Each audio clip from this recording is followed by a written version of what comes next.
Welcome to Inside the Director's Circle and this episode on the blueprint for scaling your business. I'm Jason Langford-Brown, your host, founder of the Director's Circle, practicing business advisor and coaching psychologist. Scaling a business beyond startup and lifestyle is not easy, and in truth, few organizations do it either significantly or sustainably. Today, we're going to explore the blueprint for success with the help of those that have been there and done it, with a particular emphasis on the role of strategy. To add a practical element to the discussions, we have three of our business leader members from the Director's Circle. Firstly, Ben Towe, Group CEO of Hadley Group, a global leader in steel, roll-forming products and steel construction solutions. Kevin Watson, Managing Director of Amadeus, one of the UK's leading catering and hospitality outsourcers, and part of the NEC Group of companies. And Richard Price, Managing Director of TIT, one of the UK's leading software suppliers to the utility industry. And just very quickly, before we get into the discussion, remember this is just a snapshot of what happens within our business leader community. So if you want to get more involved or get some deeper insights, visit directors-circle.com and click the Join the Community button. So just getting into the discussion today, guys, I thought probably start with you, Kevin, if I can. I know, when you joined Amadeus, already, in excess of £10 million turnover. You've way more than doubled that. But I know you've scaled businesses as well with different industries and different levels. For you, what's the blueprint for success of scale up? And I suppose what in particular does the role of strategy play for you? I think we need to be very careful with the term strategy. And I'm not into the Oxford Dictionary and definitions per se, but I try and simplify and try and keep everything I do simple. So I'm a bit glib. I'll just call strategy a posh word for a plan. So what is our plan? We can't have an internalized plan. It has to be externalized, based around our customers and our market. I've sat in too many meetings or in too many businesses where the Ivory Tower decides what their strategy is around what they want to do and how they want to do it and how they want to be perceived, and they tend to fail. So I think it's about looking outward instead of looking inward, really understanding your market, understanding your customers' needs, and putting a plan stroke strategy in place to grow in that environment. Just explain a bit more about that market piece. That's interesting. When we're working with businesses on strategy, one of the first things we talk about is, don't talk about this from the perspective of you, talk about it from the perspective of market. What's your experience of getting that right or not getting that right?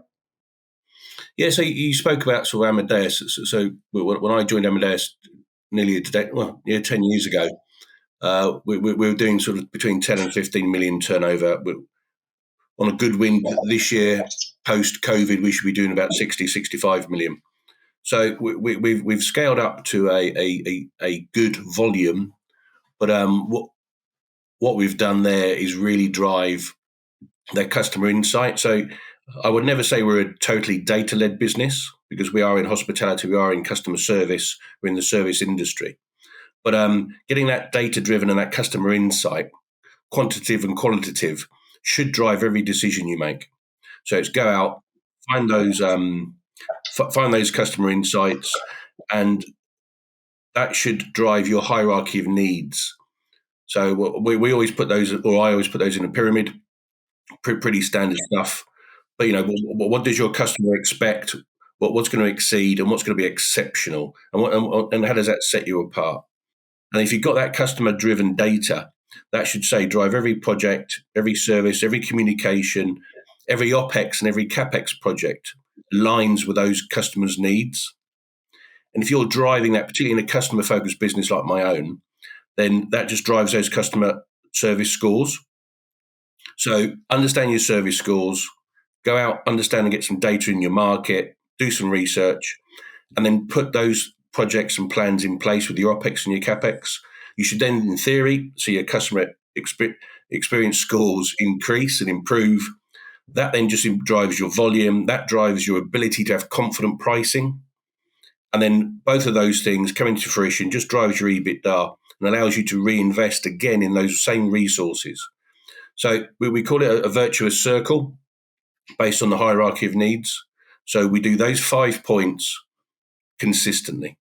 So if you're spending time in meetings, spending time, capital, resource, whatever it may be, not driving around the customer experience, then it could well be money spent, money wasted. Yeah. Yeah, and it's really interesting there, Kevin, just listening to you speak. Although you say strategy needs to be simple, and I agree with that. If it's not simple, how the hell are you going to communicate it to the rest of your business to execute it for you? But it's even interesting there, although you were slightly glib about it. Actually, it's driving lots of other things like pricing. So without it being there would be some key elements in there that probably wouldn't be well executed in your business. Ben, could I come to you? I think when we talk about scale up, Ben, I think most people think about people get past startup and then beyond, but you're running a business that was already north of probably 50 million when you took ownership of it, and it's been around for several decades, and now you're into the hundreds of millions. So you've scaled up at considerable scale. What for you is the blueprint for scale up, and how do you see strategy forming the key element of that, if you do at all? No, I do. I think there's a lot of science actually almost behind strategy, and I accept the point about strategy is a posh word for plan, but if you like, my definition was as a strategy is an integrated set of choices, which is where the plan thing comes in, that positions a firm in an industry so as to generate superior financial performance over the long run. So I think strategy itself, there's quite a lot, whether you're talking about internals, externals, managing interactions over time. That's really where strategy kind of comes in. And, it's fascinating to me that one of the key points I would make is that when you have a plan, obviously that tends to be a bit of a to-do list, if that makes sense. We need to get here, we need to be here by then, and we start evolving our plan in that way. And probably the biggest thing that we've found really difficult to do, and it's as simple as it comes, is to start looking at strategy in a slightly different way, is to say, well, what are we not going to do? Yeah. What is it that means we know where we want to get to? We need that plan, and we've all agreed the goals and the targets and all those good things. But the problems that businesses have, as soon we talk about the difference between startup and scale up, I would argue would be startup is you've got a managing director, whatever it is, and you're doing everything from these wonderful strategic decisions about your business right the way through to taking out the trash at the end of the day kind of thing. So what is it that you do? And then you see moving from startup to scale up, I would argue that's about probably employing more people.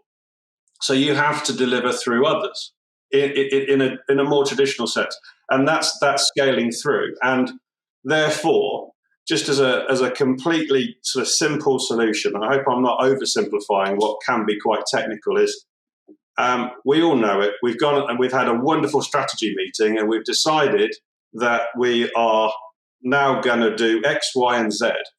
And then amazingly, you come out of that strategy meeting and the phone rings and one of your employees picks it up. What do they say? What if that customer then says, well, I know you don't make these pens, but could you make a pen, something like this? Do you do that anymore? Because the answer might be no.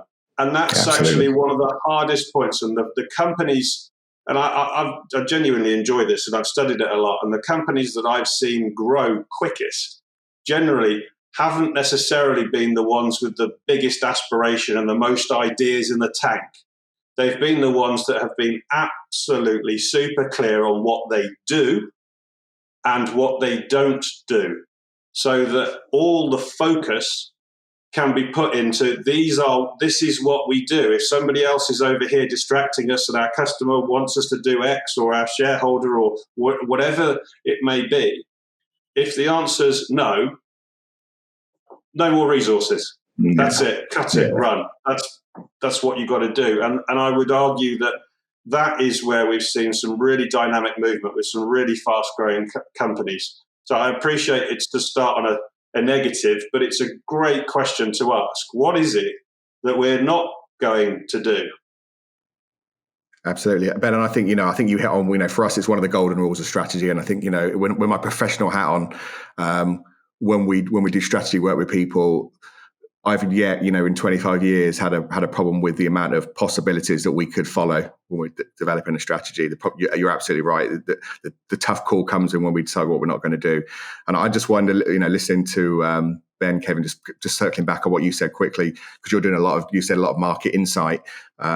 Is that helping you decide what not to do as much as what to do?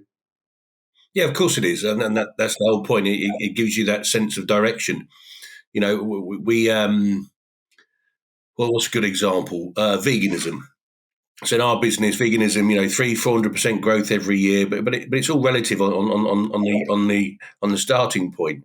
It still only makes up maybe 4 to 5% of my total turnover, and it's so easy to get distracted and going down the wrong route. Or sometimes the old analogy of the squeakiest wheel gets most oil, and it's not necessarily the right focus or the right place you should be spending your time and resources on. So that's why we try and take subjectivity, try and take personality out of it, try and use that customer data, that customer insight, and then use the team's experience to exploit and deliver that. Yeah, and that's where we get this. So stick to your knitting, stick to your core business, all those kind of analogies. That's great. We'll come back on a couple of those points. There's some really good stuff in there already, but Rich, I wanted to bring you into the conversation. So I think, Rich, for me, your journey is interesting, and I've been a close part of your journey. But I know you're at Tick now, and you are very much in that startup mold. I think Ben just described your job description a few minutes ago, really. But I did mention at the start. I did say at the start of this podcast, this is your second time around. So you were part of Glide before this as sales director, who were startup, through to £20 million business, and then sale, and then obviously then went again up to 30 million before you got out. And but you were a young sales director. You were probably early 20s when I first met you in that business. But you went on a 10-year journey with Glide through that traditional scale up piece beyond startup. So what for you is kind of the blueprint, and what's the role of strategy in your opinion? Yeah, I think it's really interesting. I think Kevin and Ben raised really, really relevant points in terms of, I think strategy, it's all about having an end goal, but I do think it changes from startup to scale up in terms of, as Jason mentioned, I'm very much in startup mode at the moment, where I think you've got to have that end goal, but equally you have to be really adaptable. You have to be flexible. I think sometimes people fail because they're too wedded to their strategy, and actually they don't go where the revenue is, and they're not adaptable enough because they've got an idea and they want to stick to it because it's the best idea that they've ever had, and that's the reason for their failure at times. So I think having the ability to be really adaptable and flexible and pivot is essential to that strategy when you're in startup phase. I think again, what Ben said, really, really true from a scale-up phase. At Glide, I think one of the biggest strengths that we had was actually saying no to stuff. We were very much focused on the student market. And if you look at the kind of 13 years of that business, and it's still going now, what I think it was really, really good at was there's all utilities. You can provide gas, electricity, and broadband to anybody in the country, but we knew what we were good at, and that was the student market. And there was loads of temptation throughout that time to go and chase some big elephants that could have kind of transformed the revenue side of things. But we were always really, really true to what we were good at. And that was the market that we stuck to. And that was the kind of brand that we created. And I think that's why we were so successful, to be honest, because we absolutely nailed what we were good at rather than taking on loads of other stuff during that journey. Trying to be all things to all people, yeah. And there aren't many other very big scale businesses, and even in recent times, I think of companies like Dropbox spring to mind, and there's many others that just do very, very few things. In fact, even one thing, but just do it really, really well. So I think that's interesting, that theme. I was interested, Richard, as well, in your comment there about adaptable and flexible. I know, again, knowing your journey, you went into this second venture with a strategy that I think is probably now completely been turned on its head. So I think that's interesting that do you think you would have recognized or had the courage to flip your strategy in your second scale up if you hadn't have been on your previous journey, or do you think that's just something that's in people? I think I think, yeah. I mean, the honest answer is so Ticked are we're building technology that helps small businesses switch their energy without any need for any human intervention. Historically, it's been a very manual process, lots of energy brokers involved, whereas actually, if you go online as a domestic customer and switch your energy in 30 seconds, you should be able to do that for businesses. So we're trying to bring that into the 21st century. And the original strategy was, let's have Ticked as a brand. Let's drive a load of small business owners to Ticked and get them switching on the website effectively. The long and short of it is that would have failed. It was quite obvious within the first sort of 3-4 months that people weren't going to do that based on a brand new brand, credibility, and actually trying to change habits of a lifetime. And I'd like to take to pretend that it was kind of massive foresight from me and and everything else in terms of that strategy. But in reality, it was a case of we launched with a mission of let's make business energy switching simpler. And we're still very much true to that mission, but we're just delivering it in a completely different way in that people approached us basically asking to white label our technology because they believed in the mission. And we kind of just went where the revenue was in those early days to get some cash through the door. And then that kind of then evolved into the most viable product that we could possibly do. So I think it was probably less foresight and more so just listening to your customers. Of Ben and Kevin have kind of put really, really clearly and going where the revenue was effectively. Yeah. But I think you've kind of led into the last question I wanted to ask everyone, really, which is I get a lot of debate, I think, now between the old school thinking of need a 3-year, 5-year, even longer term strategy, and others saying, look, we live in a world now with technology and everything changes so fast. There's no point having the long term strategy. We just need, we don't even need, we just need to know what we're going to do in the next 3 months, or the longest we need is a 1-year strategy. And I don't know, my personal view, and I think you back it up with what you say, Richard, but I'll be interested in what the room thinks is that I think there's still a need for that longer term view. And it goes back to what Ben said in terms of, you've got your kind of strategic choices. And for you, it was your long-term mission was very clear. Because I think if you've got that sort of 3, 4, 5 year, whatever you need, depending on your market view, that gives you that kind of solid foundation. But then you need to be able to be agile and pivot and adapt in the short term if you need to. So I think it's not chuck away the long term, keep the long term, but be maybe more flexible in the short term than maybe would have been in Kevin and mine days, probably, where you could just talk about it once every 3 years and it probably didn't change very much. But I don't know, what's the view in the room? Ben, what's your view on that kind of long-term versus short-term strategic planning?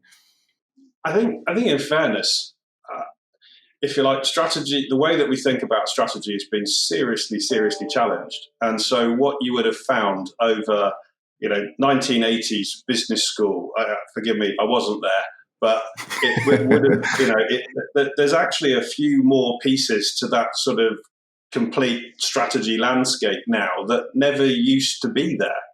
I would give examples of that. Demographics. They didn't used to perhaps be as prevalent as they are now. Frankly, we've got more people as one thing, but we've got more people at different levels, etc. Technology. I would say the opportunity set, demographics, technology, pestle, your political, economic, social. We've just seen, Russia and the Ukraine and what that can do to the world. You have to consider all of that because, all the time, not just what you want to do, but how you want to do it does get questioned.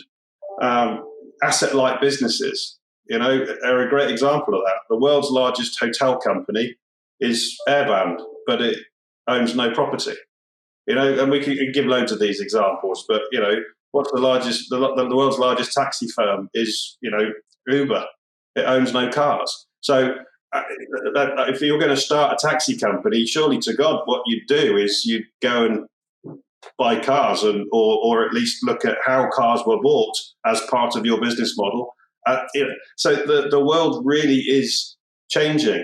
And I can't fathom really, I can't overstate how important it is to really look at that, because ultimately, in business, you've got two options. How do I sell my product for more? Or how do I reduce my cost base And therefore, because it's between those 2 points that you are competitive. Are you making enough margin to survive? Is your customer receiving a price that they're willing to pay?